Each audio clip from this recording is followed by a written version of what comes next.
네, 엄중한 시기. 예, 어떻게 보면 시민을 대표하는 총사령관격이십니다. 전두환이라고 그럴 뻔했네.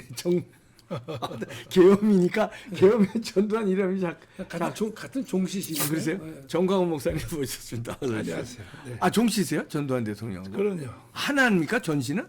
본이? 아니 본은 세 개 있는데. 아, 세 개 있는데 전두환 다 대통령 하나에 다. 하나이고. 예. 헌법학자, 우리 국내 최고의 헌법학자인 김학성 교수님 모셨습니다. 네, 안녕하세요. 네. 아, 오늘 계엄에 대해서 이제 뭐 광화문에서도 지금 매일 집회, 특히 뭐 지난 토요일 날은 뭐 그 추운데도 엄청난 인파가 모여서 계엄은 정당했다. 네. 그리고 윤 대통령을 지지한다 그러고 정광 목사님이 이제 선포하셨는데 네. 지금부터 이제 상황이 중요해졌습니다. 네. 어떻게 보고 계십니까? 제가 오늘 열받아서 여기 나왔습니다. 어떻게 열받으시죠? 왜 열받았냐? 언론 때문에. 네. 아니 대통령이 계엄을 선포한 그 원문 있잖아요. 네. 계엄 선포한 그 내용 네. 이것은 모든 언론들이 보도 안 하고 네. 무조건 계엄령은 잘못됐다. 이게 말이 됩니까? 그러니까요. 이 모든 언론이 그래요. 공중파도 그렇고 네. 종편도 그렇고. 네. 이건 보니까 언론들이요 사기치는 것 같아 내가 볼 때. 네.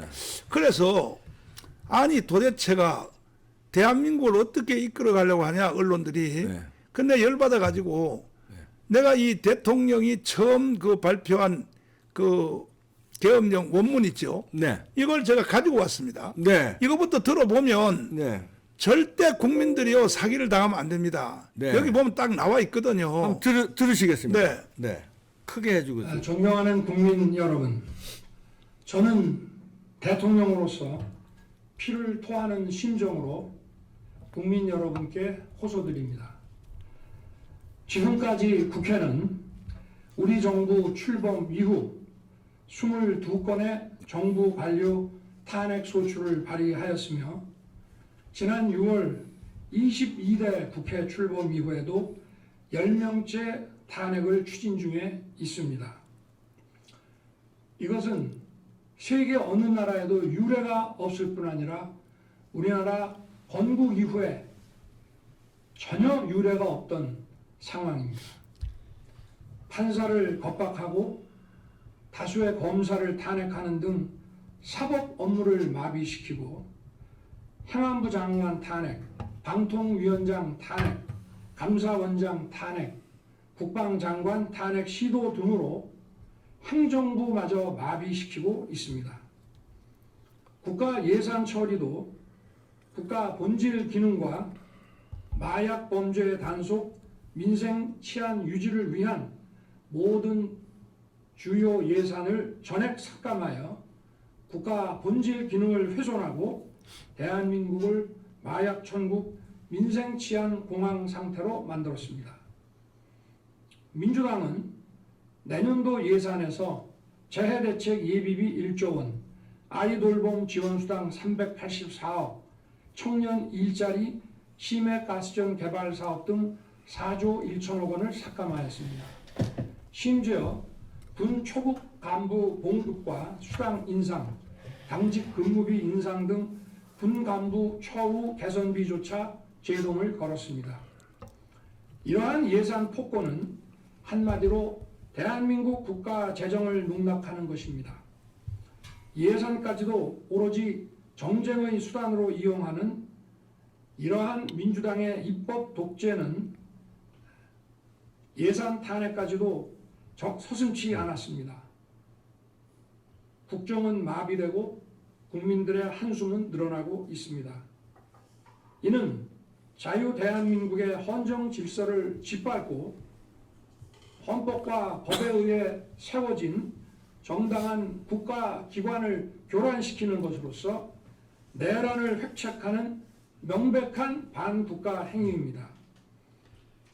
국민의 삶은 안중에도 없고 오로지 탄핵과 특검, 야당 대표의 방탄으로 국정이 마비 상태에 있습니다. 지금 우리 국회는 범죄자 집단의 소굴이 되었고 입법 독재를 통해 국가의 사법 행정 시스템을 마비시키고 자유민주주의 체제의 전복을 기도하고 있습니다. 자유민주주의의 기반이 되어야 할 국회가 자유민주주의 체제를 붕괴시키는 괴물이 된 것입니다.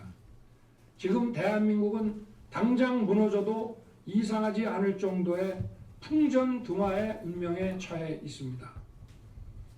친애하는 국민 여러분, 저는 북한 공산 세력의 위협으로부터 자유 대한민국을 수호하고 우리 국민의 자유와 행복을 약탈하고 있는 파렴치한 종북 반국가 세력들을 일거에 척결하고 자유 헌정 질서를 지키기 위해 비상계엄을 선포합니다. 자, 여기까지 해도 네, 되겠어요. 수업해 주세요. 이 비상계엄을 수업해 주세요. 예. 자, 박사님. 네.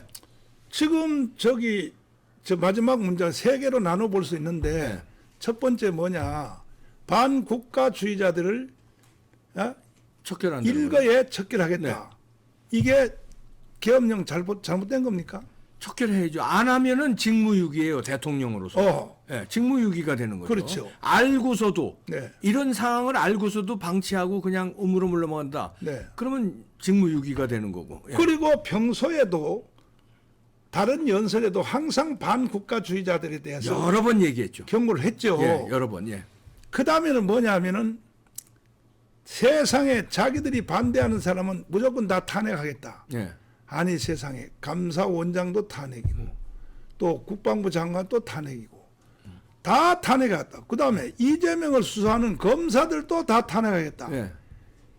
이게 이렇게 하면 되겠습니까? 아니 그러니까 얘네들 네. 프레임을 이게 뒤집어 씌우는 게 네. 그 대장동 때도 이재명이 뭐라고 그랬냐면 대장동 게이트를 윤석열 게이트라고 뒤집어 씌웠잖아요. 하하. 이것도 지금 윤석열 대통령이 뭐라고 그랬냐면 들으셨습니다만 네. 내란죄를 지금 얘네들이 저지르고 있다는 거예요. 국회에서. 네. 내란의 행위를 하고 있다는 거예요. 그래서 그렇죠. 척결한다는 건데 그거를 지금 윤석열 계엄 내란죄로 지금 똑같이 뒤집어 씌우고 있는 겁니다. 이야, 이 사기꾼들은 예, 보면 반대로 뒤집어 씌워요. 그 다음에 이제 첫 번째 나온 말이 뭐냐? 예산이거든, 예산. 네. 예산인데 대통령을 식물 대통령 만들려고. 아니, 여기 보니까 유아 돌봄 그뿐 아니고 특활비 또 다 없앴잖아요. 검사들에 대한 특활비 있잖아요. 예, 빵원. 빵으로 빵. 또 경찰들의 그 특활비 빵. 예. 그러면 검사들하고 경찰들이 오히려 들고 일어나야 될 거 아닙니까? 근데 어? 반대로 이 좌파들 눈치 보고 네. 언론이 지금 장악됐기 때문에 네. 언론에서 쏟아내는 이상한 뉴스만 보고 검찰과 경찰이 지금 이 얘네들 눈치를 보고 있어요. 한동훈까지 저러고 나왔으니까. 자, 그런데요. 네. 이 대통령의 계엄 선포의 원문을 네. 이걸 숨기는 거야. 그렇죠. 언론들이. 이게 정확한 거니까. 이것을 국민들이 알게 되면 네. 이거는 진짜로 국민 혁명이 일어나거든요. 네. 그러니까 이걸 숨기려고 모든 언론들이 종편을 비롯해서 네. 무조건 계엄 잘못했다. 이따위로 방송을 하는 거예요. 음. 그래서 내가 열받아 가지고 이거부터 터진 거구만. 이거부터 내가 트는 거예요. 이걸 이 전 국민들이 이걸 다 들어버리면 나는요 이재명은 대한민국에 못 살 것 같아. 네.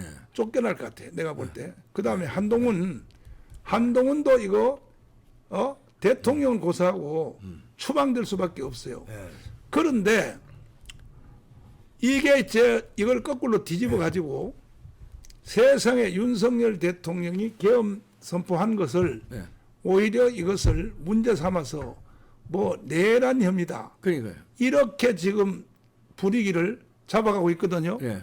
그래서 제가 지금 헌법학자 제1호 네. 김학성 교수님을 모시고 온 거예요. 왜? 내 실력으로는 좀 딸리니까. 에? 아니 과연 이것이 내란 혐의고 네. 이것이 대통령이 잘못한 것이냐. 이제는 내 김학성 교수님한테 한번 헌법 위반이냐? 네. 어떻게 생각하세요? 제가 그 준비한 PPT가 있죠. 네. 예, 예. 틀어주세요. PPT요. 예. 참 기가 막힌 일이에요. 정말. 그러니까 이제 우리가 네. 이 박사님한테 제가 한번 여쭤보고 싶은 게 네. 저는 이제 제목에 내란은 없고 비상계엄은 통칭이다 그랬는데요. 네. 이거 들어가기 전에 네. 한번 여쭤볼게. 뭔가면 우리가 내란이라는 말을 일반 국민들이 쓰는 용어하고요. 네. 형법상 개념은 전혀 다릅니다. 아 그렇습니까? 많이 다릅니다. 네. 아마 이 박사도 모르실 거예요. 아 그렇죠. 네. 저는 헌법학자가 아니니까. 그럼요. 몰라야 당연한 예, 예, 말이죠. 예. 다음이요. 예. 다음이요. 네. 우리 형법상 형법에 내란죄. 내란죄가 있어요. 네. 아주 복잡하지 않습니다. 네. 87조인데요. 네. 국토의 참절 또는 국헌 문란을 목적으로 폭동하는 죄 그랬는데 네. 국토의 참절은 빼겠습니다. 네. 이번 사건은 무관하기 때문에 무관이죠. 예. 국헌 문란을 목적으로 폭동하는 죄 그랬거든요. 예. 그러면 국헌 문란이 있었는지는 뒤에서 보도록 하는데 예. 이번에 이 군대가 예. 이 국회하고 중앙선관위를 갔었지 않습니까? 예. 근데 그 지역 전체가 폭동이 있었나요? 없었죠. 폭동이 없었죠. 예. 그럼 내란죄의 성립 요건이 두 개인데 예. 국헌문란과 폭동. 요거는 일단 아니네요. 그러니까 요거는 일단 아니면 다 아닌 거예요. 다 아닌 거예요? 예. 형법에서는 두 가지 요건이 있는데 아. 하나라도 안 되면 다 안 되는 겁니다. 아. 그러니까 내란죄가 성립 안 되는 거예요. 가장 그렇죠. 쉽게요. 국토의 참절도 말도 안 되는 거고. 이거는 왜냐면 국토 참전은 뭔가면 예. 이제 사람들이 강릉을 점거해가지고 예. 거기서 새로운 나라를 세우는 거예요.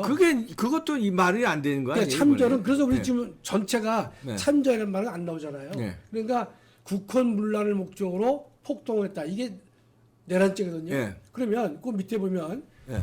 한 지방의 안녕과 질서를 파괴할 정도로 대규모여야 된다. 네.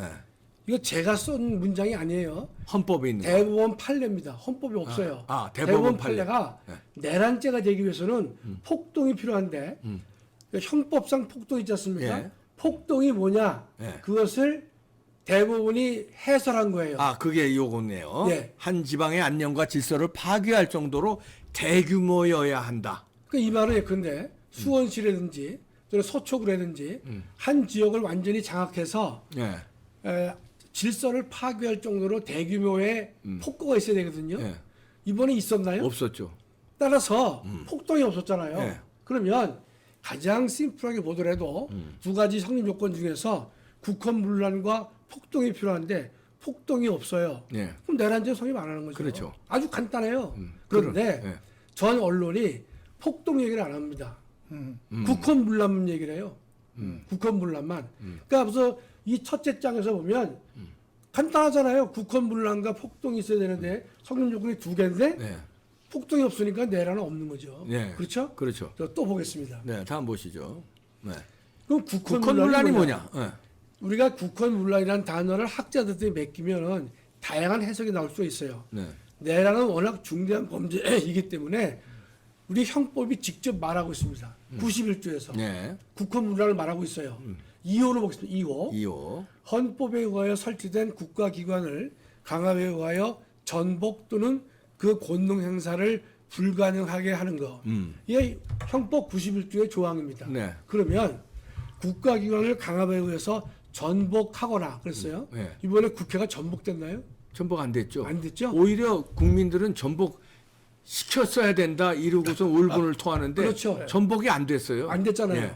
두 번째, 권능 행사를 불가능하게 했나요? 오히려 권능 행사 불가능하게 해달라는 거 아니에요? 국회의 권능 행사를. 근데 그렇죠. 안 됐죠. 실패했죠. 일단은 190명이 모여서 네. 대통령에게 바로 의결했죠. 계엄 해제를 요구하는 의결을 했어요. 행사 다 한 거 아니에요? 그렇죠? 예. 그러니까 불가능하게 한 적은 없어요. 네. 그 약간의 다툼이나 외압이 있었던 것은 맞아요. 출입을 그만두지 여러 가지 있었지만은 그거는요. 직권남용죄는 변론을 하되 네. 내란의 목적은 전혀 없잖아요. 네, 그렇죠? 그렇죠. 예. 그렇기 때문에 국헌문란의 목적이 없단 말이죠. 예. 전복시킨 바 없어요. 예. 불가능하게 안 했어요. 그러니까 국헌문란도 요건에 해당하지가 않는 겁니다. 네. 이제 그래서 내란은 없다고 딱 제가 정리를 했지 않습니까? 그러니까요. 제가 근데 이게 복잡한 이론이 필요 없지 않습니까? 그렇죠? 예. 건전한 상식 있는 사람이면 쉽게 이해할 수 있도록 형법은 돼 있단 말이죠. 예. 폭동이 없으니까 내란죄 성립 안 되는 것이고 예. 국헌문란 따져보니까 강압에 의해서 전복한 바가 없어요. 예. 권능 행사를 불가능하게 한 적이 없습니다. 그러면 윤 대통령이 그 계엄을 선포하면서 했던 말 내란 행위라고 분명히 얘기했어요. 조금 전에 들으신 대로. 네. 저자들의 내란 행위는 성립되는 겁니까? 그러니까 윤 대통령이 얘기한 대로. 그러니까 저자들의 내란은 예컨대 우리가 내란죄는 똑같죠. 국권 문란을 목적으로 네. 폭동을 해야 되는 거예요. 자, 그거는요. 예, 예. 이재명이가 최초로 입에서 발언을 했어요. 예. 내전 상태로 몰고 가겠다고. 아, 그러네. 제일 먼저 나온 것이 이재명의 말이에요. 예. 그럼 그것은 뭐냐? 내란 모의는 되네. 그러니까 제가 볼 때는 내란 모의. 근데 결국은 예. 광주 사태 있죠. 예. 이 광주 사태를 가문 광장에서 다시 일으키려고 이재명이가 시도한 거예요, 사실은. 그렇죠. 내란 시도. 내란 시도를. 시도 그러면 계획, 예. 체포해야 될 사람이 누구냐? 이재명. 체포인데 이재명까지도 체포를 안 하고 공수부대가 국회를 진압을 했지 않습니까? 예. 갔는데 공수부대가요 뒷문을 열어주고 국회의원 다 들어가라고. 그러게 나는 네. 그런 무슨 그러니까요. 그런 공수부대는 난 또 707 그래서 이번에 이거 아주 계엄은요 이건 한마디로 뭐냐 좋아한 거예요, 좋아한 거. 좋아한 것이고 네.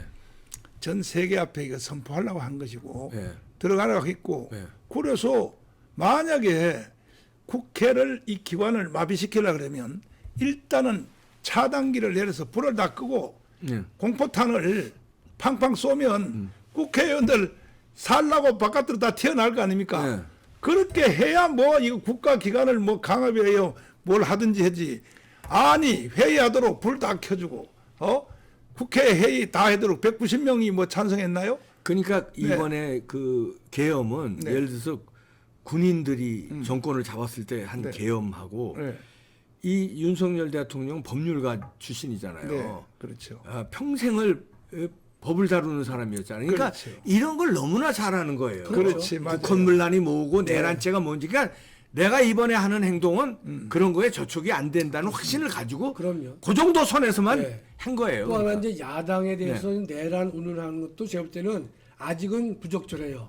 네. 우리가 일반 용어로서는 내란이라는 말 쓸 수 있지만 예컨대 지금 야당이 네. 국헌 문란 국가기관을 강압해서 전복하지 아직 않았잖아요. 예. 아직은 예. 권한 행사를 불가능하게 하진 않았어요. 네. 폭동도 없었어요. 예. 그렇다면 내란의 선동 행위는 될지 몰라도 아직은 내란의 개념에는 충족하지 않는다라고 봐야 내란 되는 거죠. 개념. 그래야 합리적이죠. 이번에 그 윤석열 대통령이 이 계엄령으로 태클을 안 걸었으면 네. 이재명이가 5번 집회를 했거든요. 네. 일단 남대문에서 네. 그때도 그 거의 이 내란을 선동하는 그게 2016년 네. 박근혜 대통령을 탄핵하는 것처럼 네. 탄핵하자 이렇게 연설을 했단 말이에요. 네.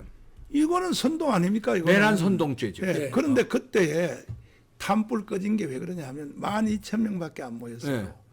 네. 당원들 총동원했는데도 야당들을 다 동원했는데 12,000명. 네. 그 다음에 두 번째 할 때는요 10,000명으로 줄어들었어. 오히려 줄었어요. 네, 세 번째 할 때는 7,000명으로 줄어들었어요. 네. 네 번째 할 때는요 창피하니까 이재명이가 연설도 못했다고. 네. 그러니까 이제 이재명이가 살 길은 뭐냐? 극렬한 행동밖에 할 수 없는 거예요. 내전 상태로 몰고 갈 수 있는 길 외에는 지가 살 길이 없는 거야. 그러니까 이대로 그대로 놔뒀으면 이재명은요 틀림없이 이재명은 내가 볼 때 무서운 사람이에요. 네. 그 사람 어차피 자기가 정치 생명 끝났을 어차피 바에는 죽는 건데. 네, 네. 죽으니까 극렬한 사람들 분신 자살하거나 무슨 일을 한다니까 이 사람은. 네. 그런데 이것을 막아준 것이 누구냐? 윤석열 대통령이 계엄이다. 계엄 선포를 통하여 태클을 걸어준 거라고 나는 생각합니다. 네, 이전 화면 하나 보여주세요. 이전 네. 바로 전 거. 네, 저는 예. 자, 그럼 이 박사님, 네. 우리 전복이 있었어요? 없었죠? 없죠. 권능 행사가 불가능하지 않았죠? 않았죠. 190명이 모여가지고 계엄 해제를 요구를 의결했지 않습니까? 그러니까 이 국헌 문란에 해당하지 않죠. 네. 그렇죠? 다음이요. 예. 그러니까 비상계엄은 결론이 뭐냐? 국회의 권한 행사가 불가능하지도 않았고 한 지방의 안녕과 질서를 파괴할 정도의 폭동이 없었고. 없었어요. 네. 따라서 내란죄는 당연히 성립하지 않는 성립한다. 거죠. 그래서 제가 묵나면 내란에 내자도 꺼내지 꺼내지 말라는 거예요. 예. 이거 어렵습니까 이게? 그러네요. 아주 심플해요. 임 대통령도 이걸 알고 고선해서 한 거예요. 그럼요. 그 우리는 이걸 이해를 못하고 처음에 아니 공수부대가 투입됐는데 그 바보같이 그거 뭐하는 것들이냐 이게 이랬는데 네. 이런 거를 다 알고 내란죄 성립 안 되게 그러나 선관위에서는 딱 털어서 가져 나오려고. 그러니까 지금 예컨대 국가기관이나 언론이 특히 이제 검찰이나 경찰이 네. 이런 내용을 숙지할 수 있음에도 불구하고 걔네들은 알 거 아니에요. 그러니까 수뇌부들 폭동이란 네. 폭동이 없으면 내란이 안 된단 말이죠. 알 거 아니에요. 아는데도 저렇게 대통령을 내란의 피의자로 입건을 했단 말이죠. 입건하고 저 뭡니까 저 출국금지 검토한다고 출국금지 한다고 그래. 이게 말이 됩니까? 출국금지를 아 현직 대통령인데 탄핵도 안 당했는데 출국금지를 한다는 게 말이 돼요? 이것들 항명 아닙니까? 이게 저 그래서 지금 그런 것들이 내란 아닙니까? 하여튼 뭐는 사실상의 내란으로 봐야 네. 되는데 여하튼 그래서 첫째 정리는 뭔가면 네. 이제 비상계엄을 통해 가지고 네. 이번 행위가 부성립 내란죄는 당연히 선고하지 않는다. 네. 깊은 법률 지식이 필요 없었습니다. 그렇죠? 네. 그렇죠. 간단했어요. 네. 국헌문란 목적이 또 없었고 그다음에 폭동. 폭동도 없었다. 끝난 거예요. 끝난 거네. 네. 네. 그 다음에요. 그다음에 네. 그다음에 또 뭐가 나면 이제 한동훈이가 비상계엄이 위헌이라고 그랬어요. 그랬어요. 예. 그러니까 우리가 진짜 이게 위헌인지 위법인지 좀 따져볼 필요가 그것도 있는 저 것이죠. 법률가 출신인데 공부가 덜 돼 있어요. 덜 돼 있네. 예, 예. 예. 첫째 이게 위헌인지 위법인지 따지려면 네. 첫째 절차적 요건이 있고 세 번째 실체적 요건이 있어요. 아래 세 번째 실체적 있어요. 요건 두 가지네요. 그럼 이제 절차와 실체를 다 따져봐야 된단 예. 말이죠. 그러면 비상계엄을 선포할 때는요. 네. 선포 전에 국무회의 심의를 거쳐야 되고 예. 해제하려 해도 국무회의 심의를 거쳐야 됩니다. 예. 그게 절차적 요건이에요. 첫째 줄이죠. 그죠? 예. 근데 윤 대통령은 국무회의 심의를 선포 전에 했어요. 했어요. 국무회의 했어요. 그렇죠? 어. 그다음에 해제할 때도 국무회의 의결했어요. 했어요. 예. 그럼 절차적 하자가 있어요? 없죠. 없죠. 아, 없습니다. 두 번째는 헌법에 보면 이제 국회에 통과하도록 되어 있어요. 네. 국회 통보를 안 했습니다. 네. 못했는지 안 했어요.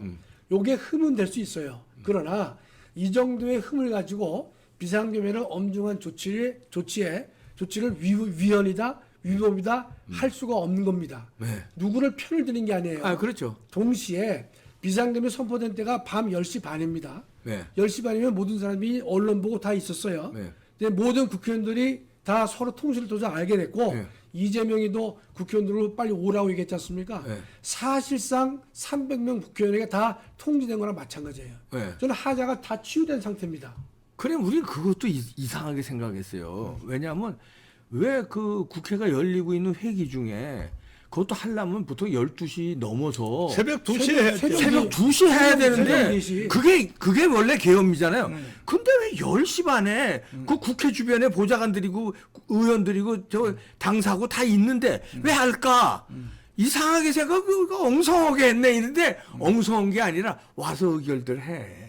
다 열어준 거고. 왜냐하면 그런 거를 내란죄를 안 뒤집어 쓰기 위해서 한 거네요. 그 지금 저 해제를 안 하고 버텼으면 문제가 심각한데 해제 다 해제했어요. 예. 그러니까 우리가 김일성이가 그 머리를 잘 쓴 게 이 주일날 새벽 4시 쳐들어왔잖아요. 그렇지. 그 비상계엄 하려면 주일날 새벽 4시 해야 돼요. 그렇지. 그렇게 하면은 꼼짝없이 그 의원들 다 집에 갔고. 국회 딱 통제가 쉽게 되죠. 네, 그러면. 의원들 다 지방에 갔고 지방에 갔고. 다 자는 상황에서 그럼. 통제하면 되잖아요. 그렇게 안 했단 말이죠. 네. 그러면 그걸 저 대통령도 모르고 국방부 장관도 몰랐을까요?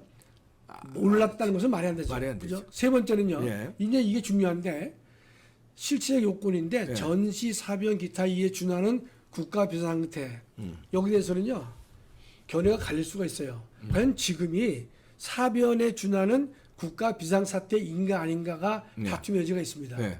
상당수의 국민들은 아니다라고 볼 수도 있고 저는 예컨대 라고 보는 입장이지만 객관적으로 이 문제를 봐야 된단 말이죠. 대통령이 피를 토하는 심정으로 비상계엄을 선포했다는 대통령의 마음을 읽어보면 있다는 비상사태예요. 거죠. 비상상태. 비상사태죠. 그렇죠. 그러나 다툼의 여지가 있습니다. 근데 일방적으로 우리가 이 해석하지 않는단 말이죠. 네. 다음이요. 예. 다음이요. 예. 상황 요건. 상황 요건이 뭔가면 이겁니다. 전시, 사변, 기타 국가 비상사태인가 아닌가의 판단을 상황 요건에 대한 판단이라 그래요. 예. 헌법적으로. 예. 그러면 이 판단은 누구의 권한이냐? 대통령이죠. 대통령의 예. 고위 권한이에요. 예. 이건 헌법이 대통령에게 77조를 통해서 이런 권한을 행사하라고 준 겁니다. 통치 행위죠. 이런 게 보통 통치행위라고 예, 하는데 통치행위, 예. 통치행위의 개념을 보면 예. 고도의 정치적 성격을 지닌 국가작용으로 예. 사법부가 옳고 그름을 판단할 수 없는 행위를 말합니다. 그죠. 예, 근데 우리가 한 국가에 보면요. 고도의 정치적 성격을 지녔기 때문에 일개 판사가 적부를 심사하는 것이 적절치 않은 게 있거든요. 그게 통치 예, 행위입니다. 그 예를 우리가 보시면 더 쉬울 거란 말이죠. 네. 다음이요. 네. 대통령이 국가 원수가 외국의 국가 승인을 할 때가 있습니다. 예. 또는 정부 승인을 할 때가 있어요. 네. 사면, 선전포고, 해외 파병, 계엄 선포, 긴급 명령 이런 것들을 다 통치 행위라고. 이건 고도의 정치적 행위로서 네. 누가 하느냐? 국가 원수로서의 대통령만이 할 수 있는 것이에요. 그래요. 대통령의 지위는 두 가지거든요. 하나는 입법부의 수장과 사법부의 수장과 동렬의 지위가 하나 있고 두 번째는 세 지위를 뛰어넘는 국가 원수로서의 지위가 있어요. 네. 그건 저만 얘기를 하는 게 아니라 모든 헌법과 교과서에 일괄되게 써 있습니다. 예. 따라서 대통령의 통치행위는 뭐냐? 입법부와 사법부의 수장과 동렬의 지위에서 하는 대통령의 행위가 아니고 삼권을 뛰어넘는 국가의 대표로서 국가 원수로서 행할 때에는 이 행위가 상당 부분은 이제 통치행위에 해당한다. 그렇죠. 라고 하는 거예요. 네. 제가 이 문장을요. 아까 제가 펜앤마이크에서 말을 잘못했는데 13년 전 교과서를 하는데 따져보니까 18년 전에 쓴 교과서예요. 18년 교과서에 있다. 교과서에 오늘 있어요. 네. 오늘 그 가져온 겁니다, 이거. 네. 오늘 아침에 쓴 거 아니에요. 네. 그러면 우리 헌법재판소 판례가 있는데 실제 네. 줄이죠. 네.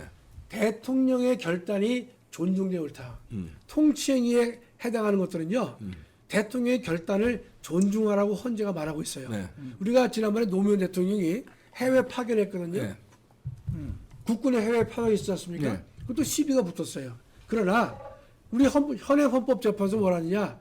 이거는 통치행위로서 고도의 정치적 판단에 의한 국가 원수로서의 결정이기 때문에 존중되어야 한다. 존중된다. 이게. 그게 헌재 여기 있나요? 93 그럼요. 헌마 180조에 있다는 그 겁니다. 구체적으로 국군의 해외 파병에 대해서는 헌법재판소 2003 헌마 814 제가 다 근거를 다 가져와 온 것이죠. 따라서 대통령의 해외 파병의 문제는 고도의 정치적 행위이기 때문에 그게 조문에 맞느냐 안 맞느냐 이거를 각급 법원의 판사가 해서는 안 안 된다. 된다는 것이 우리나라에서만 이론이 아니라 독일, 일본, 미국 모두 이 근거를 다 가지고 있습니다. 아, 그러네요. 네, 그렇습니다. 야, 이게 제가 다음이요. 아니 이거 다음 네. 넘어가기 예, 예. 전에 제가 이제 정치학 박사로서 우리 구독자님들한테 이게 설명하는데 제가 지식이 짧았네. 정치학적으로만 이게 해석을 하는데 헌법학자가 나와서 깔끔하게 정리하니까 이해가 아주 쏙쏙 되네요. 우리 네. 이 박사님은 5마디 할 때 제가 한마디면 되죠. 그러니까 쏙쏙 되네요, 아주. 네. 그다음에요. 김대중, 노무현, 문재인이가 북한을 방문했어요. 네. 근데 둘째 줄 보시면 네. 그들이 행한 연방제 합의는 위헌이에요. 네. 그렇죠? 그렇죠. 그러나 그 사람들이 북한을 방문 방문한 자체. 자체는 위법이 아니란 말이죠. 그렇지. 아. 국가보안법 위반으로 국가보안법 위반을 말한 사람이 한 사람도 없어요. 왜 왜냐면 그러느냐? 통치행위니까. 통치니까요. 아하. 예전에 그 박 대통령이 그 기억하시겠지만 이후락 이 국정원장을 북한에 비밀리에 보낸 적이 있었습니다. 그렇죠. 예. 대통령의 밀사로 보냈어요. 네. 그랬을 경우에 이후락 씨에 대해서 북한을 몰래 갔다 왔다 그래가지고 국가보안법 적용을 안 했습니다. 아, 그렇죠. 그건 대통령이 한 거랑 마찬가지거든요. 통치행위니까. 통치행위 때문에 안 한 거예요. 적십자회담 마찬가지. 그렇죠. 그렇기 때문에 우리 이번에 행위도 보면 견해가 갈릴 수 있겠지만 전시, 사병, 기타 국가 비상사태에 해당하느냐 안 하느냐 문제에 있어서는 견해가 갈릴 수는 있어요. 그러나 이거는 예컨대 일종의 통치의 영역으로 봐가지고 일반 법원의 일반 잣대를 가지고 옳다 그러다 판단해서는 안 된다 이 뜻입니다. 그러면 헌재에 가봐야 가본들 다 헌법재판관들이 이거 너무나 잘할 거 아닙니까? 네. 그럼 헌재에 가봐야 그건 뭐 기각이네요. 네. 다음 다음이요? 보시겠습니다. 이제 계엄의 본질을 계엄. 제가 네. 이제 이건 아마 뭐 정치학하고도 비슷할 수가 예. 있지만 계엄은 뭔가면 힘과 자유가 극렬히 대립하는 현상입니다. 네. 국민의 자유를 위축시키고 있지만 정말 힘에 의해서 나라를 바로 세워야 되겠다. 윤 대통령이 피를 토하는 심정이 바로 그런 거 아닙니까? 그렇죠. 헌법이 부여한 77조의 계엄에 의하지 않고서는 대한민국이 지금 제대로 있는 게 이상하다고 할 정도로 대한민국 나락에 떨어졌잖아요. 예. 그거를 구하기 위한 힘의 행사가 되는 거예요. 그렇죠. 예. 두 번째요. 네. 국가 위기 상황에서 자신의 일부를 파괴하더라도 전체를 구하려는 극한의 조치가 계엄입니다. 그러니까 우리가 의사가 수술하다가 너 당신 왼다리 자를 것이냐 죽을 것이냐. 거냐 잘라야지 그럼. 잘라야죠. 예. 그러니까 아픔이 있어요. 계엄을 하게 되면 아픔은 수반되는 겁니다. 그러나 자신의 일부를 파괴하더라도 전체를 살리기 위해서 헌법이 대통령에게만 허용한 극한의 조치란 말이죠. 극한의 조치. 그게 계엄이에요. 이 본질을 이해해야 된다. 본질을요. 위기 상황에서 예. 극한의 조치입니다. 예, 근데 윤석열 대통령이 근데 임기 5년인데 헌법을 계엄을 통해서 헌법 고쳐가지고 임기를 한 번 더하게 하겠다라고 한다면 그것은 위헌이 되는 거죠. 예. 그렇죠? 그렇죠. 예. 자신의 이익을 위한 거예요. 이거는 우리의 몸의 일부를 잘라내는 아픔이 있다 하더라도 전체를 살리기 위한 극한의 조치란 말이죠. 네. 또 네. 영원한 자유를 위해서 잠시 일부 자유를 포기하는 것을 헌법상 용인되는 게 계엄입니다. 우리 국민은 영속된 자유가 필요해요. 근데 지금의 근데 반국가 세력 등등 때문에 여러 가지 대한민국에 위험에 처했단 말이죠. 네. 그럴 경우에는 국민의 자유를 일부 제한하더라도 전체 국민의 영원한 자유를 확보하기 위해서는 이 조치가 필요하다. 그게 계엄이에요. 그 계엄이죠. 계엄의 본질이에요. 그래서 대통령이 비상계엄을 한 겁니다. 아, 니네들도 코로나 때 이런 것 때문에 코로나 때 국민의 그 자유를 많이 침범했잖아요. 맞죠. 못 모이게 하고 식당에도 못 들어가게 하고, 맞아요. 예? 심지어는 교회에서 예배도 못 드리게 하고 자유 종교의 자유까지 침범했잖아. 자, 다음이요. 다음 보시겠습니다. 이제 그럼 이런 계엄이 조금 전에 설명을 드렸지만 네. 왜 정당화되면서 헌법에다 이 조항을 넣느냐? 평상시에 법치주의의 조직이나 방법이나 절차로서는 국가의 위기를 극복할 수가 없는 경우가 생긴단 말이죠. 네. 그렇기 때문에 그런 경우는요, 우리 한국만 있는 게 아닙니다. 일본이건 독일이건 미국이건 전 세계 모든 나라가 헌법에 계엄에 대한 규정을 두고 있습니다. 네. 왜냐하면 국가 위기가 돌아올 수 있거든요. 네. 그럴 경우에는 평상시에 법치주의 지금의 방법으로는 해결이 안 된단 말이죠. 그래서 계엄이 정당화되는 이유가 있다는 그럼요. 거죠. 예. 그래서 헌법에다 이 계엄권을 줬는데 누가 하느냐? 네. 대통령만이 결정하도록 돼 있단 말이죠. 네.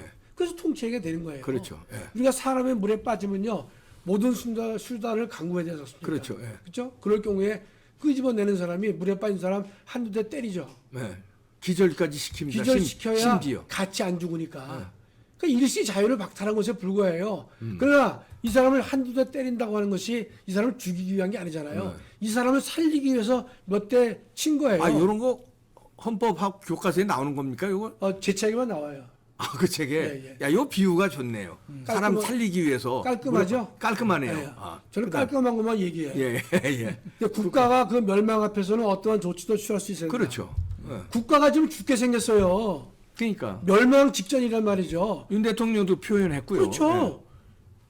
대한민국이 지금 예컨대 지금 죽느냐 사느냐 문제하고 대한민국이 지금도 존재한다는 게 이상할 정도로 예컨대 위기 상황이라 그랬지 네. 않습니까? 국가가 그 멸망 앞에 있는 예. 거예요. 언제 무너져도 이상하지 않을 상황이다. 그 말씀 선언했어요. 하셨죠. 그 말씀 하시죠. 윤 대통령이 선언했어요. 네. 취임할 때도 선언했잖아요. 아찔해. 자기가 대통령이 돼 보니까 아찔한 상황이었다는 거 아닙니까? 저는 그래서 지금요. 네.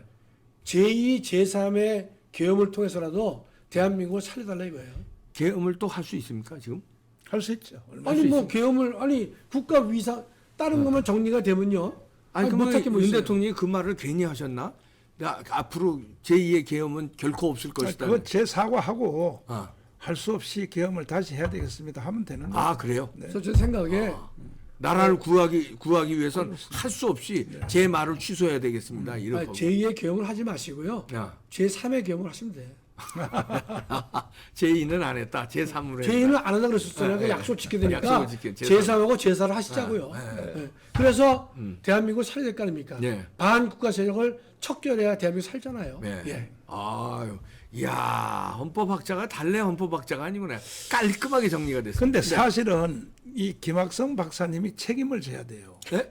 왜 책임을 계엄이에요? 지냐면 한동훈을 잘못 가르친 거야. 한동훈 언제 가르쳤어요? 아니 저 모든 사법고시 그 공부한 사람들은요. 네. 이 박사님이 쓴 책으로 공부를 하는 거예요. 아, 그걸 책임지셔야 그걸 되겠네요. 책임져야 한동훈이가 95년에 합격을 했거든요. 네. 제가 91년부터 2003년까지 네. 제가 쓴 책이 네. 대한민국에서 베스트셀러였고 1등했습니다. 아, 그거를 안 보면 사법고시 못 보는구나. 못 봐요. 아이고, 신림동 고시촌에서는 그거 아주 필독서인데. 네, 필독서. 그걸 잘못하셨네, 김학선 교수님이. 책은 잘 돼 있는데 한동훈이 같은 놈을 어떻게 가르쳤어요, 그래. 아이. 아니 그 인간이 된 다음에 변질됐어요. 된 다음에 변질된 거는 목사님이 책임지셔야 돼. 아니, 한동훈이 이 반역죄에 해당합니까? 이게 이 집권 여당의 대표로서 지금 대통령 권리 상황도 아닌데 네. 지가 대통령 조기 퇴임해야 된다. 그리고 한덕수 총리와 자기가 상의해서 일주일에 한 번씩 만나 상의해서 국가를 운영하겠다.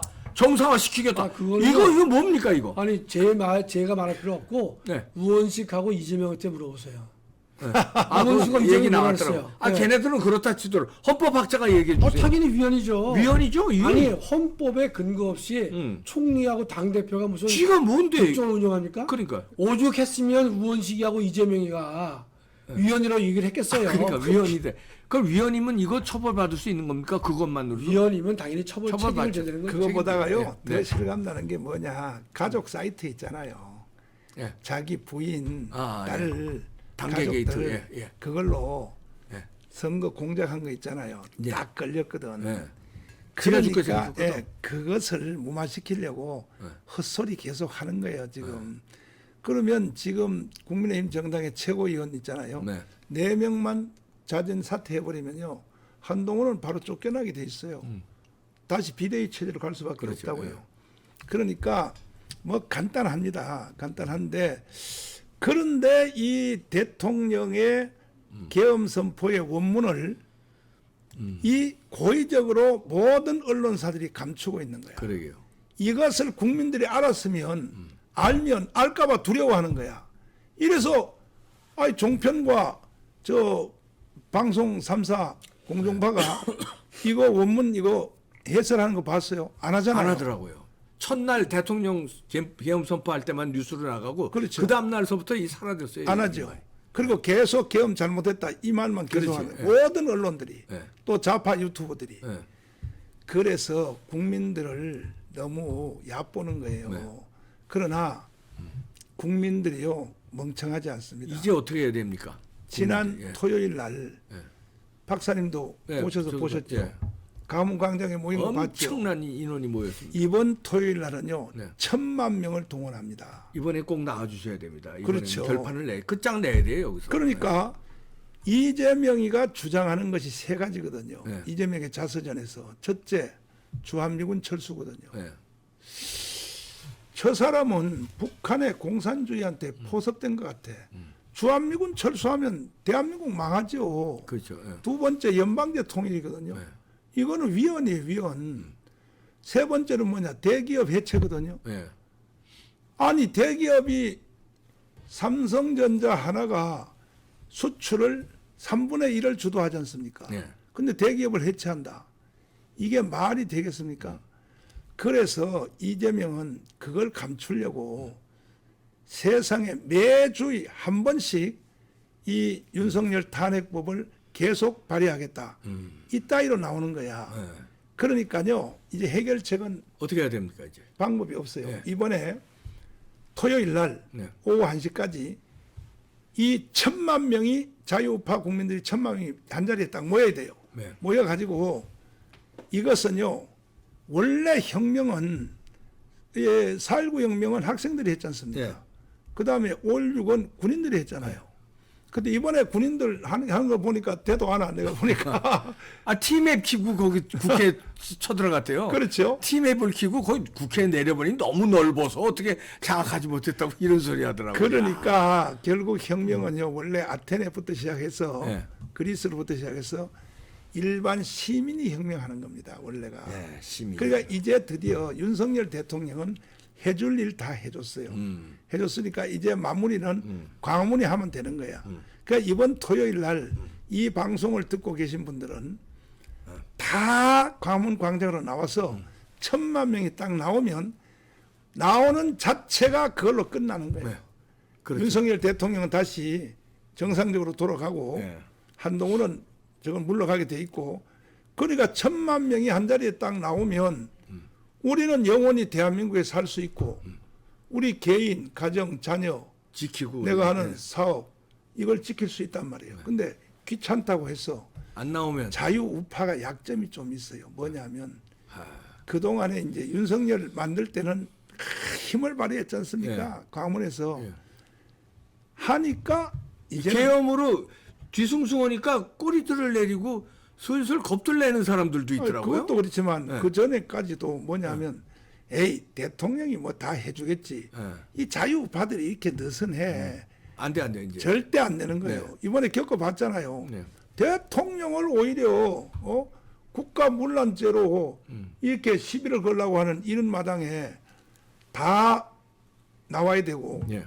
만약에 이재명이가 대통령에 당선됐으면 오늘 대한민국이 존재할 수 있나요? 끝난 거예요. 그렇죠. 예. 북한에서 태어나야 돼요. 북한에서 이런 걸 모르면서 아니 저 윤석열 대통령의 계엄령 선포하는 거에 대해서 자꾸 말이야 종편에서 또 언론사에서 다 감추고 말이야. 이거는 범죄행위입니다. 범죄행위. 국민을 사기치는 선동 행위니까 지난번 박근혜 대통령 탄핵 때 그랬거든요. 맞습니다. 똑같이 하고 있어요. 똑같이 언론들이. 하고 있어요. 똑같이. 네, 똑같이. 여기 이제 우린 또 당하면 안 됩니다. 이제는요. 이제 끝장 내야죠. 그때는 과문이 없었거든. 아, 예. 그 박근혜 탄핵일 때는 이제는 막강한 네. 한국 최고의 조직인 광화문이 이 광화문 조직이 있고 지난 토요일 날 모이는 거 봤지 야, 않습니까? 엄청났어요. 예. 그게요 2019년 10월 3일과 거의 방불했어요. 네. 모이는 숫자가. 근데 이번에는 인류 역사의 기록을 세우려고 그래요. 네. 이번 토요일 날은 무조건 광화문 광장으로 대한민국을 사랑하고 대한민국에 살기 원하는 사람들은 다 나와야 되고 심지어 누구까지 나와야 되냐? 개딸들도 나와야 돼. 주사파도 나와야 돼. 수사파. 그 다음에 종북주의자들도 다 나와야 돼. 왜?